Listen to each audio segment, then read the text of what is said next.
உதகை கொடைக்கானல் செல்லும் சுற்றுலா பயணிகளுக்கு வரும் 7ஆம் தேதி முதல் பாஸ் நடைமுறை கட்டாயம் என சென்னை உயர்நீதிமன்றம் உத்தரவிட்டுள்ளது. தமிழ்நாட்டில் சுற்றுச்சூழல் பாதுகாப்பு தொடர்பான வழக்குகள் நீதிபதிகள் சதீஷ்குமார், பரத சக்கரவர்த்தி அமர்வு முன்பு மீண்டும் விசாரணைக்கு வந்தது. அப்போது நீலகிரி மற்றும் திண்டுக்கல் மாவட்ட ஆட்சியர்கள் காணொலி மூலம் ஆஜராகி விளக்கம் அளித்தனர். தமிழ்நாடு அரசு சார்பில் உதகை மற்றும் கொடைக்கானலுக்கு செல்லும் வாகனங்களின் எண்ணிக்கை குறித்து சென்னை IIT மற்றும் பெங்களூரு IIM கல்வி நிறுவனங்கள் ஆய்வு செய்ய உள்ளதாக தெரிவிக்கப்பட்டுள்ளது.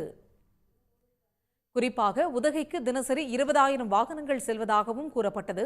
அப்போது குறுக்கிட்ட நீதிபதிகள், இத்தனை வாகனங்கள் சென்றால் உள்ளூர் மக்கள் நடமாட முடியாது என்றும் சுற்றுச்சூழல் மற்றும் விலங்குகள் பாதிக்கப்படும் என்றும் கருத்து தெரிவித்தனர்.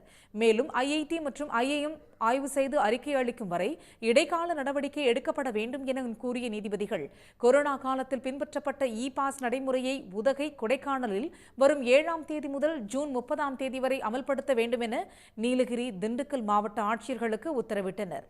அது மட்டுமின்றி பாஸ் வழங்கும் முன் என்ன மாதிரியான வாகனம், எத்தனை பேர் பயணிக்கின்றனர், ஒரு நாள் சுற்றுலாவா அல்லது தொடர்ந்து தங்குவார்களா உள்ளிட்ட விவரங்களை கேட்டு பெறுவதுடன் உள்ளூர் மக்களுக்கு அதில் இருந்து விலக்கு அளிக்கவும் ஆட்சியர்களுக்கு நீதிபதிகள் உத்தரவிட்டனர். அத்துடன் பாஸ் நடைமுறை பற்றி நாடு முழுவதும் விரிவான விளம்பரங்களை கொடுக்க அறிவுறுத்திய நீதிபதிகள், பாஸ் வழங்குவதற்கு தேவையான தகவல் தொழில்நுட்ப உதவிகளை தமிழ்நாடு அரசு வழங்க உத்தரவிட்டனர். உடனுக்குடன் செய்திகளை தெரிந்து கொள்ள சன் நியூஸ் பெல் ஐகானை கிளிக் பண்ணுங்க.